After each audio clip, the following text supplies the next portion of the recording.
check if I look okay. Lie to me. I'm just kidding. Don't. Happy New Year! I'm so excited for 2024. In 2023, I really feel like I kind of just scratched the surface of what my reading potential could be. I am not very good with TBRs. I've tried to tell myself that in this particular month, I'm going to be reading this book, this book, this book. I'm such a heavy mood reader that if the vibe is not there, it's not there. I'm not going to set myself up for failure by telling myself to read certain books for a specific month. But I feel like an annual TBR is very realistic for me. In fact, it excites me because when am I going to come across these books? You know, when am I going to get to them? I know I want to get to them, but when? The mystery part is great. So here are some books that I do want to read in 2024. Now, all of these are 2024 releases. Some of these are just books that I didn't get to last week. But yes, please do enjoy. And what if we're gonna be TBR twins? Let me know. These are going to be the series that I want to continue in 2024.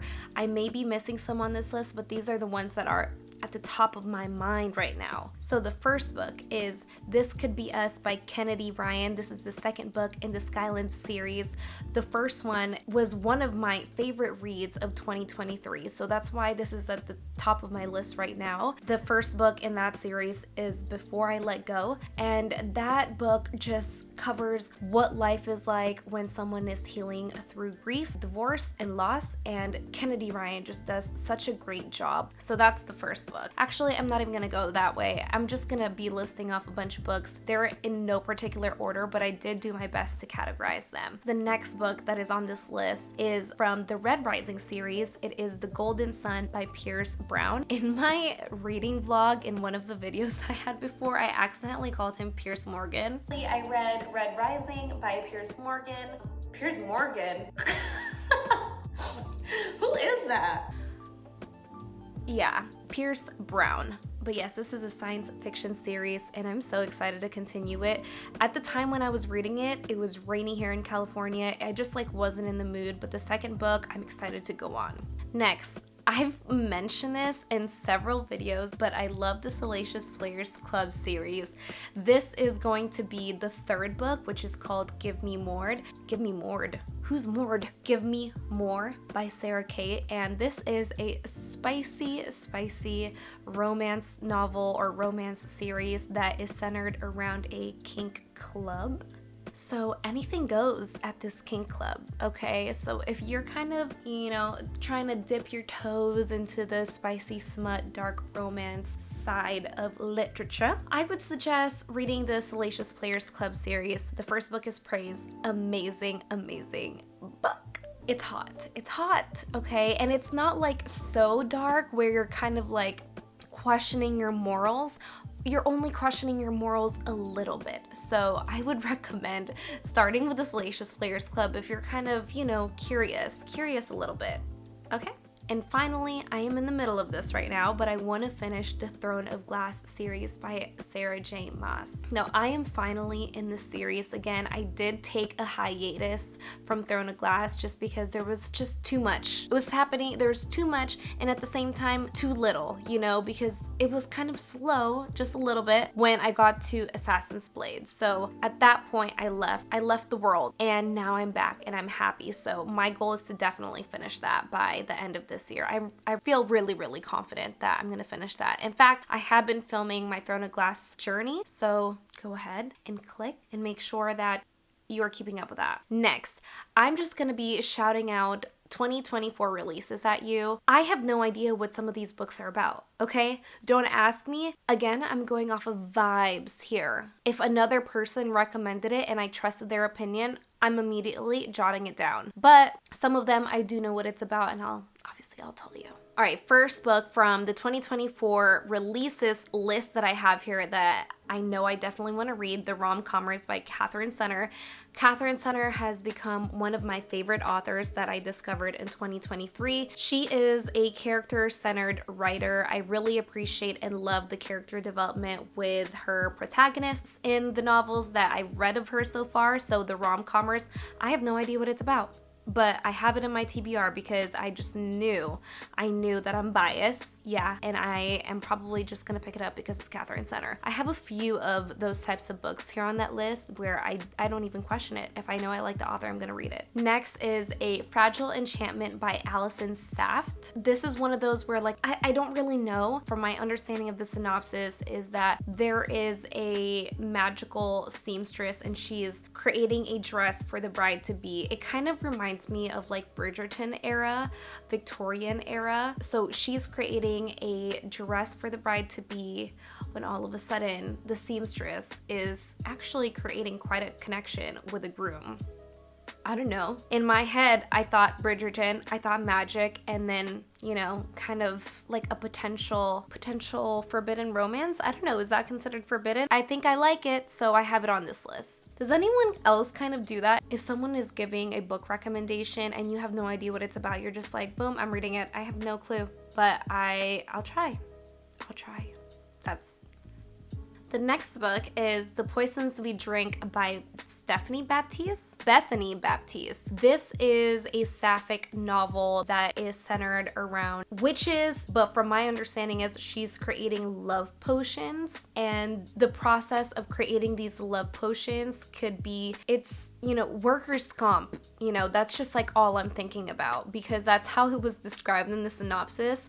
The way the environment is set up with creating these love potions, immediately in my head, workers' comp violation, hello. But with that, there's love potions, there's witches, and it's sapphic. You know, this year, I want to read more sapphic books. Why not? And of course, Funny Story by Emily Henry. I would imagine that this is going to be on a lot of people's 2024 TBR just because Emily Henry is just like, after Happy Place and after other books that, you know, has blown up from her, I feel like she's an automatic read for a lot of romance girlies. So Funny Story is one of those books where I'm just like, I know I like Emily Henry, so I'm gonna read her books. Next is She's Not Story by Mary Kubica. I read Local Woman Missing by Mary Kubica in my Thrillers Only video, and I was honestly really shocked by how that book played out. At the time of me reading it, I thought, wow, this is amazing, jaw-dropping, what the F, closed loop type of thriller novel. After I simmered down from that high of me being like, oh my god, plot twist, you know? After that high, I was just like, was that kind of like a cop-out? I don't know, but I do want to read She's Not Sorry by Mary Kubica because, you know, let me just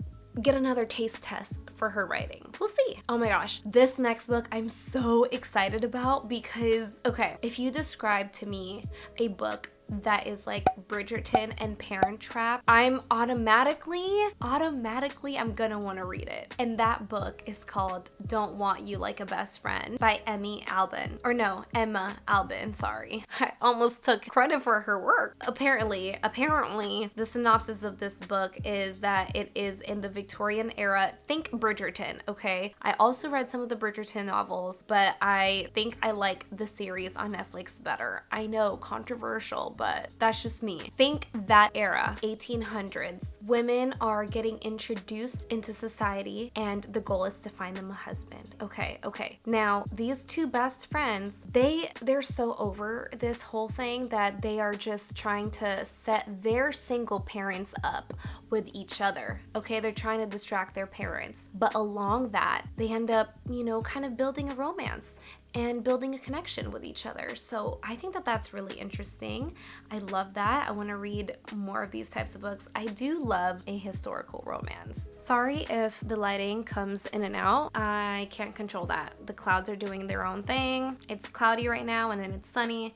I hope it doesn't bother you too much. But the last book that would be a 2024 release that I would want to read in 2024, that was kind of a mouthful, I don't know why I did it like that, is So Let Them Burn by Camilla Cole. This is a Jamaican-inspired fantasy. I haven't read anything like that. I would love to. That immediately to me caught my attention. Immediately, yes. There's dragons involved? Immediately, yes.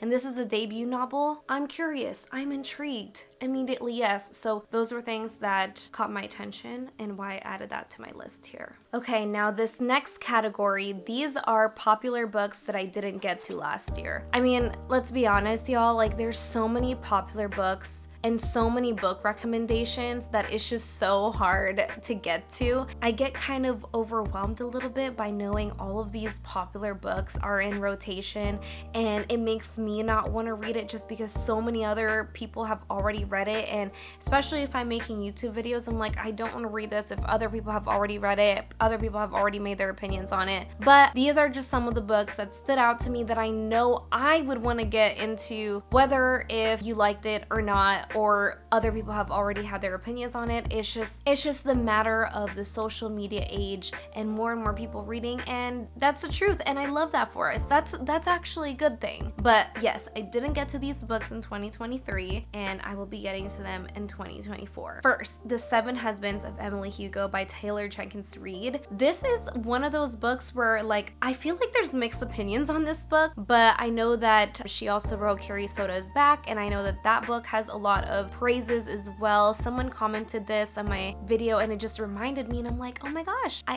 you're right, I need to read this book. Great recommendation. And then I already mentioned Carrie Soda is Back by Taylor Jenkins Reid. Yeah, I have to read that. Next is Yellowface by R.F. Kuang. I mentioned that I wanted to read this in 2023, but I was not in the mood to read it. I'm sorry, it didn't happen, but I will get to it in 2024. The intention is there. The next few books, these are some spicy, maybe dark, maybe taboo type of dark romance books, but Unfurl, I have no idea what it's about. I think this is part of a series, but Unfurl by Elodie Hart. This is spicy, steamy, that's all I needed to know. This was recommended by Oh Hey It's McKay here on YouTube, and let's just give it a shot. Another spicy dark romance book, Hawk by Jessie Hall. No clue. I think this is a mafia dark romance, I believe. Sea of Ruin by Pam Godwin. No idea what it's about, but the trigger warnings are quite intense from my understanding. From the way that Tall Book Girl recommended it here on YouTube, I was like, I want to read it.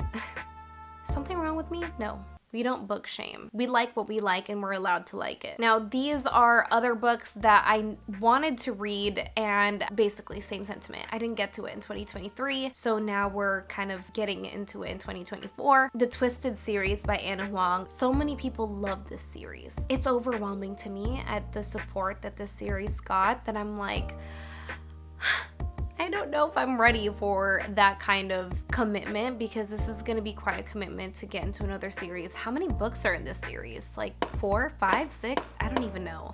I'll get to it at some point, I'm sure. And then Stolen Heir by Holly Black is another good one. I liked The Cruel Prince. I finished that series. So if I read Stolen Heir, I believe the second book in the duology comes out this year too. So that's another 2024 release that I'll be getting into. Next is Powerless by Lauren Roberts. Sarah Kaoli loves this book, and I've heard so many other people say that they really like this book. I want to have what Sarah Kaoli has when she experienced that book. Like, she was butterflies, you know, but I shouldn't have that expectation in my head that that's something that I'm gonna have. The thing is, like, why I didn't get to some of these books, just because the expectations were so high with some of these books, you know, that it's kind of like intimidating me to read some of them, that I'm like, I want to have the same reaction, but I'm gonna experience what I'm gonna experience, and I need to allow myself to have that organically. So Powerless by Lauren Roberts, another one on my list. Yeah. Lastly, Dark Rise by C.S. Pacat. Sorry if I'm mispronouncing your name. This was recommended as a book remedy for my Iron Flame hangover. After being slightly disappointed with Iron Flame, I was like, what now? I was scouring the internet, and this is what I was recommended. I haven't gotten the chance to it yet, because after I needed the remedy, I was in the mood for something else. That's the reality of being a mood reader, right? And of course, genres that I want to get into more this year would be more classics. I want to read more science fiction. I want to read more autobiographies. I just want to expand myself in other genres. But that's it. I know I missed some books. This is going to be a dynamic list. I know that I am probably going to change some of these things. I'm going to add some things, but I have a good feeling that I forgot about some books. Probably. Did I mention books that you've already read? Did I mention books that's also in your TBR? I'm telling you, if we're TBR twins, you you should just subscribe and stick around because we might have other things in common. But if we don't have the same book taste, I love that for us. I love that we're connecting and getting to know each other either way. And let me know what other videos you'd like to see next from me and comment them down below. Please consider subscribing and liking this video, and don't forget to hit that notification bell so you don't miss another one. But I always appreciate you spending time with me here today, and I hope to see you in the next one. Bye! Happy New Year!